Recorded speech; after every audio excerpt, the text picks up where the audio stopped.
Hello दोस्तों, आज की वीडियो में हम बात करेंगे कि जिनका भी सिलेक्शन स्टाफ नर्स में, लैब टेक्नीशियन में या किसी भी भर्ती में हुआ है कर्मचारी चयन बोर्ड द्वारा, तो उनको स्क्रूटनी फॉर्म और अटेस्टेशन फॉर्म भरना होता है डॉक्यूमेंट वेरिफिकेशन के लिए। वो स्टेप बाय स्टेप कैसे भरना है, आपको कहाँ से डाउनलोड करना है, आज मैं इसके बारे में बताऊंगा कि स्टेप बाय स्टेप आपको कैसे भरना है। तो चलिए हम वीडियो को स्टार्ट करते हैं।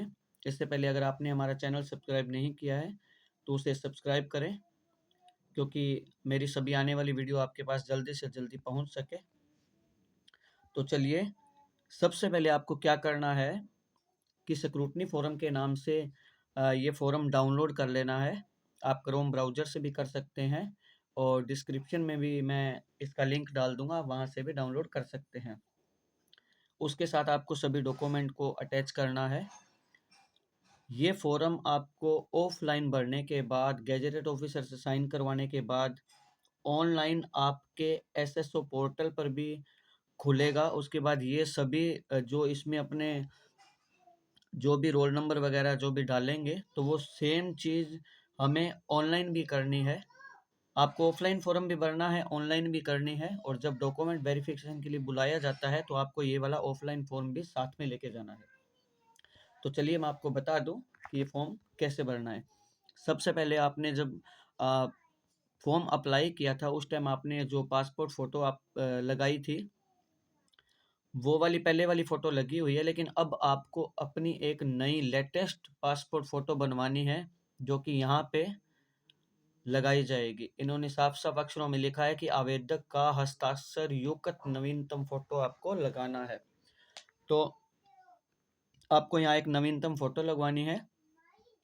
मैं तो ये कहूँगा कि जिस भी फ़ोटोग्राफ से आप फ़ोटो बनवाने जाएँ, तो फ़ोटो के नीचे आज की डेट, या जब भी फ़ोटो बनवाने जाएँ तो वो डेट ज़रूर लगवा लेवें, क्योंकि इसी से लगता है कि आपकी फ़ोटो नवीनतम है, ओल्ड नहीं है। उसके बाद फ़ोटो लगवाने के बाद आपको यहाँ हस्ताक्षर करने हैं। जैसे आधे हस्ताक्षर तो आपको फ़ोटो के बाहर और आधे फ़ोटो के ऊपर करने हैं। तो इस टाइप से आप अपने साइन कर सकते हैं। फ़ोटो लगवाने के बाद आपको यहाँ अपना रोल नंबर लिखना है। जो आपका रोल नंबर था, अगर आपके पास नहीं है तो आप SSYD से अपना रोल नंबर निकाल सकते हैं। वो जो भी आपका रोल नंबर है वो यहाँ लिखना है। उसके बाद आपको आवेदन पत्र क्रमांक, जो आपने फॉर्म अप्लाई किया था, वो उस SSYD से डाउनलोड करने के बाद उसके ऊपर ऑनलाइन आवेदन का पत्र का नंबर होता है, वो यहाँ पे आपको लिखना है। मेरिट क्रमांक में आपको कुछ नहीं लिखना है, वो आपके बोर्ड द्वारा लिखा जाएगा। पोस्टल ऑर्डर, अब कई स्टूडेंट के मन में ये रहता है कि पोस्टल ऑर्डर लेना है या नहीं लेना। तो मैं आपको बता दूं, मैंने भी अपना फॉर्म भरा है। पूरा फॉर्म SSYD पर फिल करने के बाद आपको एक पेमेंट रिसिप्ट का ऑप्शन मिलेगा। आप उस पे ऑनलाइन 100 रुपये पेमेंट कर देते हैं तो आपको पोस्टल ऑर्डर नहीं लेना है। अगर किसी कारण से आपकी फ़ीस नहीं भरी जाती है, या कैंसिल हो जाती है, या प्रोसेस में दिखाता है, और या नल स्टेटस दिखा रहा है, तो आपको 100 रुपये का पोस्टल ऑर्डर राजस्थान कर्मचारी चयन बोर्ड के सचिव के नाम पर लेके ऑफलाइन डॉक्यूमेंट वेरिफिकेशन के टाइम वहाँ पे जाना है। अगर आपकी फ़ीस सक्सेसफुल हो गई है तो आपको किसी प्रकार का कोई पोस्टल ऑर्डर नहीं खरीदना है। उसके बाद विज्ञापन संख्या है, जो ये आपका ऑफ़लाइन, जो आप SSYD पे ऑनलाइन जब जाएँगे, आप स्क्रूटनी फॉर्म को ओपन करेंगे तो वहाँ आपका विज्ञापन संख्या ऑलरेडी फ़िल आएगा, वही विज्ञापन संख्या आपको यहाँ पे डालना है। पद कोड आपको अभी खाली छोड़ना है। पद का नाम, आप अगर लैब टेक्नीशियन है तो लैब टेक्नीशियन डालना है, स्टाफ नर्स हैं तो स्टाफ नर्स डालना है, और सामुदायिक स्वास्थ्य अधिकारी हैं तो सामुदायिक स्वास्थ्य अधिकारी डालना है। विभाग का नाम आपको राजस्थान कर्मचारी चयन बोर्ड जयपुर ही लिखना है। उसके बाद आप अपने वर्ग को सिलेक्ट करेंगे, आप सामान्य हैं या आर्थिक रूप से कमज़ोर है, अन्य पिछड़ा वर्ग है, जो भी आपका वर्ग है उसमें एक में आप टिक करेंगे और बाकी सभी खाली छोड़ देंगे। उसके बाद अगर हम बात करें तो आपका जो मूल निवास है, जन्म स्थान है, वो आपको राज्य लिखना है, जिला लिखना है, तहसील लिखनी है, फिर जन्म स्थान का राज्य, जिला, तहसील। उसके बाद आपको नीचे लिखा हुआ है कि आप अविवाहित हैं या विवाहित हैं। अगर आप अविवाहित हैं तो इसमें आपको टिक करना है, बाकी सब में आपको क्रॉस का ऑप्शन लगा देना है, जो कि साफ साफ शब्दों में लिखा गया है कि उस सब में नीचे वाले सब में क्रॉस का ऑप्शन लगाएं। सेवारत कर्मचारी के लिए है, आपको नहीं भरना है। उसके बाद अपना पूरा नाम हिंदी में लिखना है, अंग्रेजी के लेटर्स में लिखना है, आपके पिताजी का नाम लिखना है, माताजी का नाम, आपकी जन्म तिथि लिखनी है, विज्ञप्ति में निर्धारित तिथि को आयु, कि जिस टाइम इस वैकेंसी की विज्ञप्ति आई थी उसमें एक आयु निर्धारित की गई थी, तो वो यहाँ आपको लिखनी है। वो आपको अपने स्क्रूटनी फॉर्म के जो ऑनलाइन आप ओपन करोगे उसमें लिखी हुई ऑलरेडी मिलेगी, वही आपको यहाँ लिखनी है। अपनी नागरिकता, धर्म लिखना है, वैवाहिक स्थिति लिखनी है, अविवाहित हैं या विवाहित हैं। उसके बाद मैं आपको बता दूं कि अगर आप शादीशुदा हैं तो आपको ये विवरण भरना है, अन्यथा यहाँ पर आपको कुछ नहीं भरना है। कुल संतान तक आपको यहाँ कुछ नहीं भरना है अगर आप अनमैरिड हैं। उसके बाद आपका पूरा एड्रेस, स्थायी निवास का पता आपको लिखना है। उसके बाद इन्होंने शैक्षणिक योग्यता दे रखी है, यहाँ पे मैं आपको बता दूं कि किस टाइप से आपको लिखना होगा। जिस परीक्षा को उत्तीर्ण किया है आपने उसका नाम लिखना है। जैसे यहाँ पर आप लिखेंगे 10th, कुल नंबर कितने थे, 600 होते हैं, और आपके कितने आए हैं, जैसे 400 कुछ नंबर आपके आए हैं, श्रेणी प्रथम या क्या रही है, वर्ष आपने कौन से वर्ष में पास किए, जैसे 2011, 2012। ऐच्छिक विषय आप यहाँ लिख सकते हैं ऑल या नॉट एप्लीकेबल, क्योंकि 10th में ऐच्छिक विषय कुछ नहीं होते। कोर्स की अवधि आपको 1 साल लिखनी है।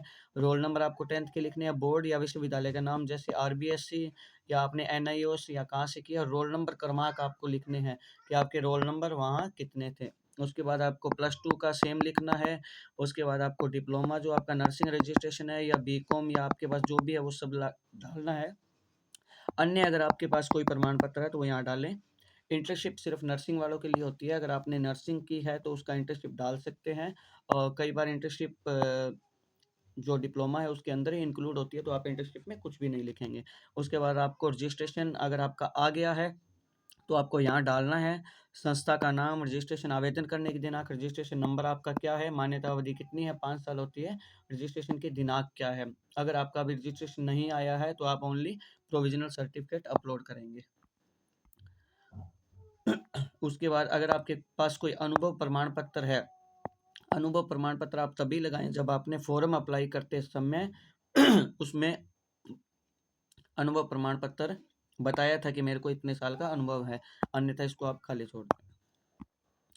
उसके बाद अगर आपने कोई पुरस्कार जीता है कहीं से या आपने कोई शोध किया है या इनको आप भरना चाहते हो तो भर दीजिए, नहीं तो खाली छोड़ दीजिए। उसके बाद ये वाला जो है, ये मैंने आपको कल के वीडियो में सभी चीज़ बता दी थी कि आपको क्या क्या चाहिए और कितने डॉक्यूमेंट आपको अपने पास तैयार करके रखने हैं। तो ये डॉक्यूमेंट आपके पास होने चाहिए जो मैंने कल वाले वीडियो में ऑलरेडी बता रखे हैं। उसके बाद मैं आपको बता दूं कि अगर आप आयु में ये आपकी चेक लिस्ट है, इसको बहुत ध्यान से भरना है। इसके लिए मैं बता दूं कि इसने लिखा है कि अभ्यर्थी की अनिवार्य शैक्षणिक योग्यता विज्ञप्ति में निर्धारित योग्यता के स्वर्थता अनुरूप है या उससे भिन्न है, तो आपको अनुरूप भरना है। उसके बाद आपको यहाँ भरना है कि अभ्यर्थी आवेदन की अंतिम तिथि को अनिवार्य शैक्षणिक योग्यता प्राप्त था या उसके बाद किया, तो आपको पहले ही प्राप्त है, आपने इसमें सब में इन 5 में टिक लगाना है। उसके बाद अभ्यर्थी आवेदन में प्रवेश पत्र पर अंकित अपनी ही श्रेणी में है क्या, तो आपने जैसे उस टाइम ईडब्ल्यूएस लिखा था तो अभी भी आप ईडब्ल्यूएस में ही होंगे, तो आपको यहाँ टिक करना है। उसके बाद ये कह रहा है कि अपनी आरक्षित जो श्रेणी है अभ्यर्थी फॉर्म निकलने के बाद सम्मिलित हुआ है या उससे पहले हो चुका था, तो आप पहले से ही ईडब्ल्यूएस थे। अगर आप ईडब्ल्यूएस ओबीसी कुछ भी हैं और आप राजस्थान के मूल निवासी हैं या नहीं है, तो इसमें हमें तीनों में क्लिक करना है। और ये नीचे वाले जो 2 हैं इसको आप खाली छोड़ सकते हैं। इन्होंने पूछा कि टीएसपी एरिया के निवास संबंधित, केवल टीएसपी के लिए है ये, अगर आप टीएसपी है तो भरे, नहीं तो खाली छोड़ें। और मूल राज्य में भी उसी आरक्षित श्रेणी का, कि अगर आप राजस्थान के मूल निवासी हैं तो यहाँ यस लिखें, नहीं तो आप इसको भी एक बार खाली छोड़ सकते हैं। उसके बाद अनुभव है तो कोई अनुभव भरे, अगर अनुभव नहीं है तो मत भरे। उसके बाद अभ्यर्थी की विज्ञप्ति में निर्धारित तिथि को आयु क्या है, ये आपका ऑलरेडी फिल आएगा ऑप्शन। और आपकी जो निर्धारित आयु सीमा है वो 18 थी। उस टाइम जब फॉर्म ओपन हुए तो इन्होंने यहाँ पे न्यूनतम 18, यहाँ पे 40 आपको भरनी है, ये वाला आपको खाली छोड़ना है। अब दूसरी बात ये है कि अगर आप अपनी आयु में छूट चाहते हैं तो आपको ये वाले ऑप्शन भरने हैं। अगर आप 40 साल से कम हैं तो आपको यहाँ कुछ भी नहीं भरना है, ये सब खाली छोड़ना है आपको। अगर आप 40 साल से कम हैं तो ये वाला सारा खाली छोड़ देना है आप। ये सभी आयु के लिए है, ये आपको खाली छोड़ना है।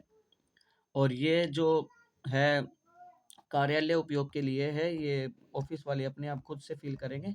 अभी अटेस्टेशन फॉर्म जो मैंने सुबह वाले वीडियो में बात की थी कि अटेस्टेशन फॉर्म कैसे भरे, तो इसके लिए भी मैं आपको स्टेप बाय स्टेप बता देता हूँ कि अटेस्टेशन फॉर्म कैसे भरना है। यहाँ पे आपको अपनी एक कलर्ड पासपोर्ट फोटो लगानी है, नवीनतम जो हाफ साइन फोटो के ऊपर और हाफ साइन बाहर की तरफ करने हैं। उसके बाद आपको यहाँ पे अपना फुल नाम, सरनेम है तो सरनेम लिखेंगे, अपनी रोल नंबर, मेरिट लिस्ट वाला खाली छोड़ना है। उसके बाद अपने को प्रेजेंट एड्रेस लिखना है, अपने घर का एड्रेस लिखना है फुल। उसके बाद इन्होंने कहा है कि अगर आप पिछले 5 सालों में कभी भी घर से बाहर रहे हो 1 साल भी, तो कहाँ रहे हो और उसका फुल एड्रेस डालिए। अगर आप रहे हो तो डालिए, नहीं तो इसको भी खाली छोड़ दीजिए आप। उसके बाद आपको अपने फादर्स नेम डालना है, प्रेजेंट आपको पोस्टल एड्रेस डालना है पिताजी का। उसके बाद परमानेंट एड्रेस डालना है, प्रोफेशन वो क्या काम करते हैं, अगर कोई ऑफिसर हैं या कुछ हैं तो उनकी डेजिग्नेशन डालनी है। उसके बाद आपको फादर मदर आपके इंडियन है क्या नहीं है, यहाँ पे टिक लगाना है। अगर आप मैरिड हैं तो हस्बैंड वाइफ पे भी टिक लगाना है। अगर आप मैरिड हैं तो इन्होंने डिटेल पूछा है कि आप हस्बैंड या वाइफ की डिटेल बताइए, तो आपको यहाँ पे अपने हस्बैंड वाइफ की डिटेल बतानी है। आपकी डेट ऑफ बर्थ लिखनी है, प्रेजेंट एज ऑफ, वही आपकी ऑलरेडी फील आएगी।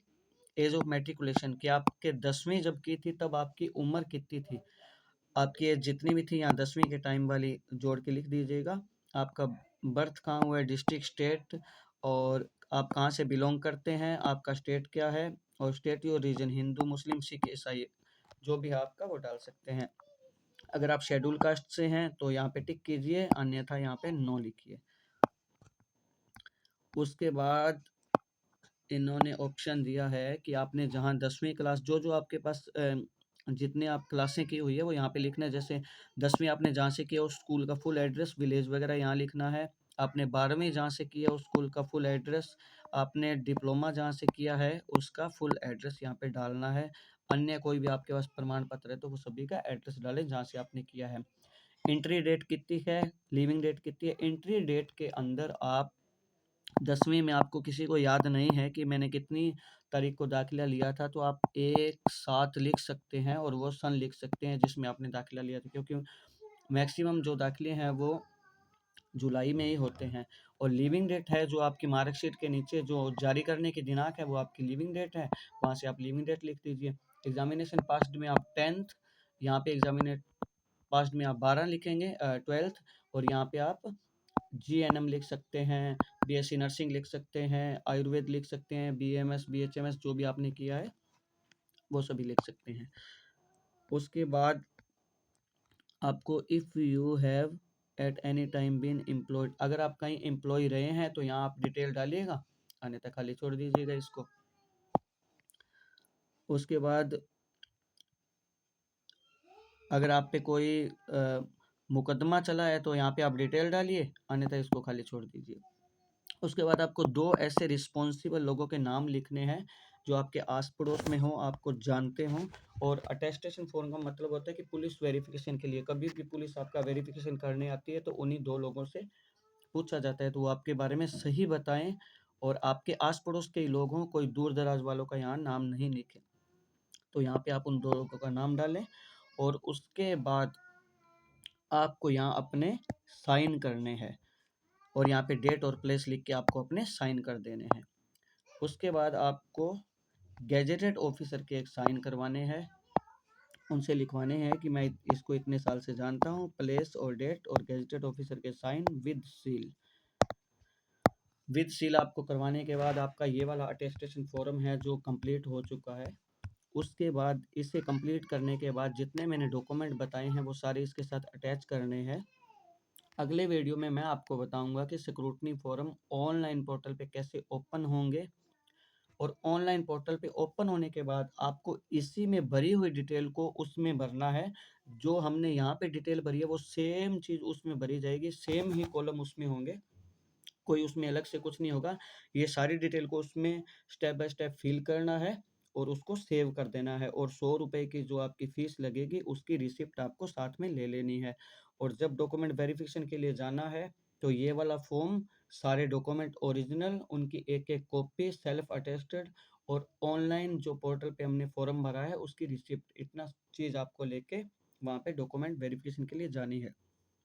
अगर आपको कोई डाउट हो तो मेरे वीडियो के नीचे आप अपना डाउट डाल सकते हैं और अगर कुछ भी आप पूछना चाहते हैं तो वीडियो के नीचे कमेंट करें और मेरे चैनल को लाइक करें, सब्सक्राइब करें। आज के लिए इतना ही। जय हिंद, जय भारत।